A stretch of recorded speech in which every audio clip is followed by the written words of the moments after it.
Once upon a time, in the charming kingdom of Eldoria, there lived a young prince named Henry. Prince Henry was kind-hearted and noble, always eager to learn from the people around him. His father, King Edmund, was a wise ruler who often reminded Henry that a true leader must understand and appreciate every subject, regardless of their station.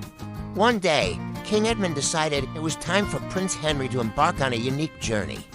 "My son," he said, "you must learn what it means to serve. You will live among the people as a common servant for a month. This experience will teach you humility and empathy, essential qualities for a future king." Prince Henry agreed, knowing the importance of his father's words. Dressed in simple clothes, he left the palace with only a small bag of essentials. He soon arrived at a nearby village where he introduced himself as Henry, a young man seeking work. His first stop was the blacksmith's forge. The blacksmith, a burly man named Thomas, agreed to take Henry on as an apprentice. The work was tough, and Henry's hands soon became callous from shaping metal. Despite the physical strain, he admired Thomas's skill and dedication. Henry learned the value of hard work and the satisfaction that comes from creating something with one's own hands. After a week at the forge, Henry moved on to the baker's shop. Mrs. Margaret, the village baker, was a kind woman with a warm smile. She taught Henry how to knead dough, bake bread, and make delicious pastries. Henry enjoyed the fragrant aromas and the joy of providing food for the villagers. He realized how important it was to nourish the body and soul of the community.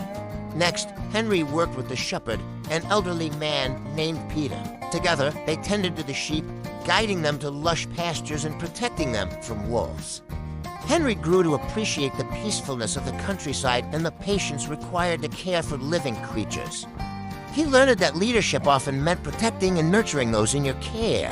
As the month drew to a close, Henry's final task was to assist the village healer, an old woman named Agnes. She taught him about medicinal herbs and how to treat common ailments. Henry was moved by her gentle care for the sick and injured. He saw firsthand the importance of compassion and the healing power of kindness. One day, while helping Agnes, a severe storm hit the village. The riverbanks overflowed, flooding homes and threatening the village's safety. Prince Henry sprang into action, organizing a rescue effort. He worked tirelessly, helping people to higher ground and ensuring everyone was safe. The villagers were impressed by his leadership and bravery, though they still did not know his true identity. After the storm passed, Henry gathered the villagers and shared his true identity. He explained the purpose of his journey and thanked them for their lessons. The villagers were astonished but grateful for the prince's humility and dedication. They had come to respect and admire him, not for his title, but for his actions and character. When Prince Henry returned to the palace, King Edmund greeted him with pride. "You have learned well, my son," he said. "You now understand that a true leader must serve their people with humility, empathy, and courage." Henry nodded, feeling a deep sense of gratitude for the experience. He knew that the lessons he had learned from Thomas, Mrs. Margaret, Peter, and Agnes would guide him throughout his life. As the years passed, Prince Henry became King Henry, a wise and beloved ruler.